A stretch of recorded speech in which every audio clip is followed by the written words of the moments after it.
What's up, guys? I am here today with a very, very special guest, a good friend, someone who's known me for a good amount of time, ever since I kind of been doing dietitian things. Colleague, caffeine extraordinaire, Nat. I call her Cat sometimes. I mix it up. How's it going? It's going and it's true. I've known you since you had like 200 followers on Instagram. You've come a long way. Yeah, no, it's pretty crazy. I literally wasn't doing much at the time, and like a lot has happened since, but for both of us, not just myself, and you are a caffeine extraordinaire, essentially. You know what I mean? And we've done work together in different capacities on caffeine education. Let's show them what we're working with. It's kind of, you know my love for caffeine. Yeah, you know my love for cold brew. And I figured today, rather than ranting on this video solo, I might as well bring in someone who, I've got a good rapport with on this subject, and just talk about let's just talk about some caffeine misconceptions. You know what I mean? Because you're a dietitian involved with caffeine education. So yeah, like I said, let's start with some misconceptions. What's the number one misconception about caffeine? If you had to pick one on the spot, you know what I mean? The number one misunderstanding. I feel like the number one misconception I hear all the time is that caffeine is dehydrating. Okay. I think that's like a belief a lot of people hold, or they're like, oh, I had too much coffee today. I'm like so dehydrated. And honestly, it comes up everywhere. Like I still remember it coming up in my dietetic internship. And that was actually a myth that I believed to be true until I was doing my internship rotations in the hospital. And one of the dietitians kind of stopped me and she's like, wait a second, like that's not actually true. Right. And why it's not true is, well, it's true and it isn't. So if you look at caffeine in and of itself, the caffeine molecule in and of itself can potentially be dehydrating, especially at higher doses. So we're talking over 400 milligrams, it can be considered dehydrating. Okay, so let's stop there for 1 second. How many, for people watching, if they're having a cup of coffee at home, a 250 milliliter cup that they made, whatever, on their machine at home, how many cups is that for, like, how many cups are we talking to get to that point where it could be dehydrating? So that's a good question, because the cups of coffee actually wouldn't be dehydrating. So we have to separate caffeine from coffee. So caffeine in and of itself, if we're talking about like caffeine pills, caffeine powders, pre-workouts, caffeine gels, there's so many different forms of caffeine you can get. And with that, actually you're never getting like a consistent source of water alongside that caffeine. So that's kind of the difference. And that's the marker where it becomes dehydrating. Whereas if you think about, like the coffee that you're drinking on a regular basis, while it might have a mild diuretic effect, there is more than enough water in that cup of coffee to compensate for the losses. So if you're thinking, caffeine might increase diuretic losses by like 5 mils, like a teaspoon, you still have 245 mils in that cup to overcome that. So that's like one really important thing to separate, is that caffeine in itself, yes, can be dehydrating. Caffeine in the form of a caffeinated beverage always has water to more than make up for those losses. So we're talking like tea, coffee, energy drinks, colas, all that stuff. Okay, so basically take home message is, like, if I'm trying to have, and I get that, and my clients believe the same thing. It's actually probably largely in part due to you and due to our interactions that I was more intimately aware about this. And that's the benefit of one of the many benefits of knowing you, obviously. So, like, if I'm trying to get 3 liters of fluid a day, that's another thing people confuse. They think like requirements are water requirements, when really they're fluid requirements, right? So let's say I'm trying to get 3 liters of fluid, and I have 4 cups of coffee, each 250 milliliters. I can feel pretty confident and comfortable that is 1 liter contributing to my daily fluid intake, and I just carry on with my day. Absolutely, yeah. Okay, perfect. That's a very good misconception. Okay, what's next? Give me another one. Let's see. Putting you on the spot. Yeah, you're putting me on the spot here with caffeine misconceptions. Honestly, there's so many. Like, people think, for example, that synthetic caffeine is less healthy than natural caffeine. That's a really good example. We see that come up most often in the form of like colas or energy drinks. People are like, yeah, that caffeine is somehow different and it's less healthy because of that. So that's another popular myth. let me know if you want to break it down. Yeah. Well, okay. Well, that's a fair one, and I'll give you. I mean, there's two sides to that, right? So basically, what Nat here is saying is like, look, when you have, so let's say there's X amount of caffeine in this cold brew, right? And then you have X amount of caffeine in like, let's say the equivalent caffeine in like a pop or an energy drink, right? So the actual effect of that caffeine physiologically is the same. There's obviously a difference in the beverages. I mean, coffee like, you know, per serving has more antioxidants than most foods. You know what I mean? 100%. You know, and coffee as well associated with, you know, all sorts of fun stuff. Like, I mean, I recently just published the article, or I republished it on KL for cancer prevention. I know on the American Institute of Cancer Research, this is a cool plug for coffee. For liver cancer specifically, the only food component they label as potentially protective against liver cancer is actually coffee. Yeah. Which is pretty damn cool. Yeah, no, it's really cool. And like you said, it's all about separating the two, but sometimes they get confused. So people think, when they think caffeine, sometimes people think coffee. And yes, coffee has so many benefits. Statistically speaking, what are the two primary sources of caffeine in like the average? If I pick a random person off the street, you know, where's their caffeine coming from? 93% of Canadians would get their caffeine intake from coffee or tea, actually. Yeah, there you go. I can say coffee. Yeah. I mean, 99% of my caffeine intake comes from cold brew. And by the way, guys, I'll be honest. We have to. I know I have this knowledge again, thanks to Nat. It makes me a better dietitian as a result. So this is a venti cold brew, and there's 300 milligrams of caffeine in here. So you know, I mean, kind of can't see it, but that's quite a bit. So you know, let's talk about this for a second. Okay, so you use that 400 milligram number. Where does that come from? What does that mean? Like, how does the average person, or even, you know, our fellow health professionals, how do they work with that when they're talking with clients? Like, what do we make of this? Yeah, so 400 milligrams is kind of the marker that Health Canada, the FDA in the US, and the European Food Safety Authority all agreed on, basically on a ton of scientific literature on caffeine, because caffeine is one of the world's most studied food ingredients, quite frankly. Yeah. And they agree that 400 milligrams is kind of a moderate health intake for a healthy average adult. So that doesn't mean that is a limit. It means that that's considered a moderate intake. So what they're trying to say is up to 400 milligrams is safe for the average healthy adult. Over that, on average, people might experience negative effects with caffeine, right? Right. And in terms of what that might look like, 400 milligrams could be, you know, for someone working from home, you know, they're making their coffee, they're working from home. Yeah, what does it look like? It could be 8 cups of black tea. So I'm drinking black tea right now. Yep. It could be, you know, 4 cups of coffee if you're drinking kind of instant coffee. If you're drinking drip coffee, that's more similar to what you would get from a coffee house. Okay. Depending on the size, it could be up to 160 milligrams per cup. So actually 2 cups would be just around that 400 milligram marker. Okay. So it really depends on the type of caffeine that you're consuming, but 400 milligrams on average is considered safe for the average healthy adult. So we're not factoring in people who might have pre-existing health conditions, might be caffeine sensitive, might be pregnant or breastfeeding, and all that jazz. Right. And generally, this is eluding me out, but this is important. So, and I remember looking into this for some previous content. So like, we also differentiate at a coffee shop, you get small, medium, and large, but there's a difference between these and like a cup at home. So, I mean, what, like, is it a small that's equivalent to 1 cup generally? I know it depends on the store, but I think you know what store we have in mind. Yeah. You know, what is it again? Remind me about that. Yeah, so a small would typically be equivalent to a cup.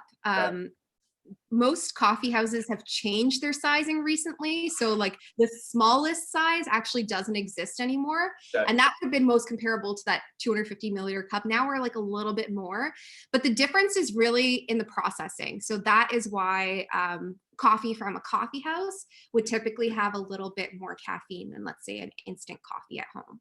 Okay, that's fair. So just people out there, you know, if you're going and having a large for your favorite coffee shop, like that might be a cup in your head, but it's not necessarily a cup, you know, in terms of the caffeine content. And I would encourage people, like, you know, it's a fascinating thing. You go to your favorite coffee shop's website, you see what I mean, depending on, you know, I think there's there's probably regulate rules around like to what size you are if you have to list the information, but you can, do a little research if you know which one we're talking about.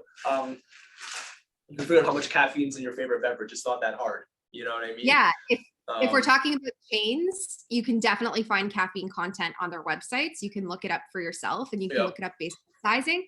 You can look it up based on roast. You can look it up based on type of caffeinated beverage. So you can definitely find that information, probably not from the individual kind of coffee houses, your hipster indie coffee house on your corner. Not going to have that information, but for any of the major chains, you would find that. Right. Yeah, no, that's fun. I still remember going through that and coming to the starting realization of my own caffeine intake. But okay, so let's talk about two more topics specifically, which represent, I guess, one of the positives and potentially for some people more the negatives about caffeine intake. We want to keep it balanced. One of the positives and the most obvious, right, is like the performance benefit. You know what I mean? So I'll let you give insights, and you can choose. I mean, whether it's like how might someone use caffeine as in terms of being a pre-workout or a pre-sporting activity? Like how much before the workout should they have? Is there a specific amount they should have? I know you have this information in encyclopedic fashion, so I'm gonna let's think of it from the sports perspective. I think people know it wakes you up, reduces your perceptions of fatigue, like that. People are pretty comfortable with, but let's talk about the performance benefit from the physical aspect of it. Yeah, so if we're talking about the physical aspect of it, really the recommendation is 3 to 6 milligrams per kilogram. So it's highly individual. Caffeine metabolism depends on your weight. That's why some people might be more sensitive, amongst other reasons. There's other reasons people can be sensitive. Yeah, but genetic factors as well. Genetic factors, medication, hereditary issues. There's so many different reasons. But generally 3 to 6 milligrams per kilogram is considered an ergogenic aid in sports. And what we're looking at in terms of timing is really depending on your sport. Basically, caffeine takes 15 to 45 minutes to enter your bloodstream and can stay there from 3 to 6 hours. So that might look really different for someone who's, running a sprint race, for example, versus someone who's running a marathon, because their timing for energy is going to be really, really different. So if it's someone, that's running a sprint race, ideally they will have tested and tried caffeine in a lot of their practice trials. And they might be taking it 30 minutes before a race so that they get that peak caffeine performance. If you're talking about a marathon runner, some of the marathon runners I know will actually mix, a caffeinated beverage with water and sip it throughout their marathon. So they're consistently getting that dosage of caffeine. Or they might hit it up in the middle of their race because, they want to just get it right before the end when they know they're going to be feeling it. So it's actually quite individual in terms of sports performance, but the general recommendation is 3 to 6 milligrams per kilogram, and you want to intake that 15 to 45 minutes before the activity is taking place. Right. And generally, I mean, I'm going to interject with a poop joke as well. Like I would also encourage, if you're going to use caffeine strategically this way, you test it out before your big event, because you don't want to be, having a little something halfway through and have to run to the washroom, which for some people caffeine does indeed elicit bowel movements. Not a negative thing. And in fact, you could use it strategically if you're feeling a little backed up. I'm not saying it's the permanent solution to that problem, but we all know that, caffeine does something to some of us. And we'll have to have a whole other chat. I can talk about crap all day. We could talk about that all day for sure. Yeah. My poop glasses actually aren't here right now. Otherwise, I'd probably have them. I was thinking about drinking from my poop mug, but it was too late. I already had my cat mug. Yeah. Let's show off the hoodie we got going. You're one of like 5 or 6 people, so that just should demonstrate to the audience that Kat is a cool special person. So because only like 5 or 6 people have that hoodie, so there you go. So okay, as you should, to be fair, as you should. But I've been living in that hoodie. I'm not living in it right now because I'm wearing this, as we discussed, I'm wearing this lovely shirt by Kid and Ace. Shout out if you guys want to sponsor me, by all means. So okay, let's talk about, this is an important question, one that I get a lot. I know the answer to it, but I want to hear your nuanced view. So, timing when it comes to sleep hygiene, such a massive topic. I don't sleep particularly well myself for a variety of reasons, but like if someone wants to, this might be my second cold brew today. if someone wants to optimize the positive effect of caffeine consumption, but then mitigate, obviously, look, affecting your sleep is a negative effect, right? We can be honest about that. What kind of timings? Is there a magic number? I know there's personalized factors involved, but what generic advice would you give in this regard? My generic advice would be do not consume caffeine within the 6-hour time window of when you want to go to sleep. Okay. Like I mentioned, caffeine metabolism, again, highly individual, different from person to person, can take between 3 and 6 hours. Sometimes for caffeine sensitive folks, it can actually take up to 8 hours. So that 6-hour marker is pretty consistent and pretty safe if you want to get to sleep, at 10 p.m. Now that I'm in my 30s, that's a thing. So I would stop consuming caffeine at around 4 p.m. I'll have to consider that for when I get into my 30s. Okay. Yeah, all right.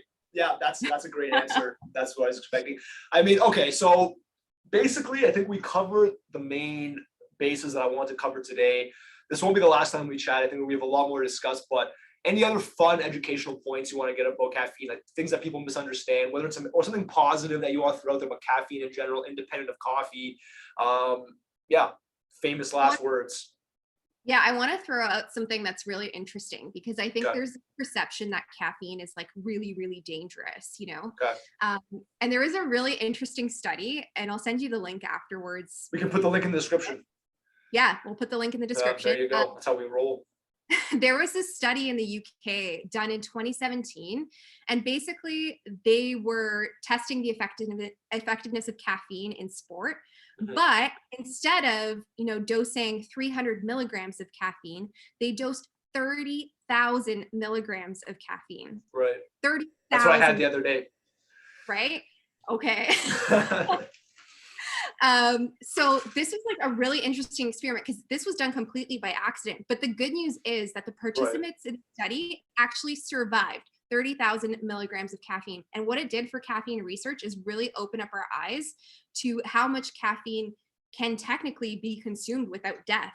Because in the past, it had been reported as 18,000 milligrams. So when people say, caffeine is a scary, dangerous drug even, it's really eye-opening to see that. Of course, they had a ton of issues. They had to go on dialysis and other things, but they survived 30,000 milligrams of caffeine. And that just blows my mind because, it just gives you an illustration of, caffeine in itself in moderation and small amounts can be used to your benefit. And it's not a scary, dangerous chemical. Right. And look, if you don't, you don't have to eat kale. You don't have to drink caffeine if you don't want. The rest of us will enjoy it for what it offers us. Certainly, I love my cold brew. And yeah, I mean, look, this was Nat, I appreciate taking your time to do this. I mean, you're a great example of, what it looks like when someone dedicates a large amount of their time to become an expert in an area. So this is why I want to have this chat. And yeah, no, Nat has facilitated a lot of opportunities for me, and so I appreciate her. I'm happy to have her on, and she'll definitely be back. So if you guys have something you want to have us talk about in the future, you can comment below. And this is the first video, and we're not going to get a ton of views, but it's a good time nonetheless. So Nat, until next time. Thank you. Cheers. There's so much we can talk about with caffeine. Yes, Cheers. I can't wait. All right, I'll catch you soon, guys. All the best.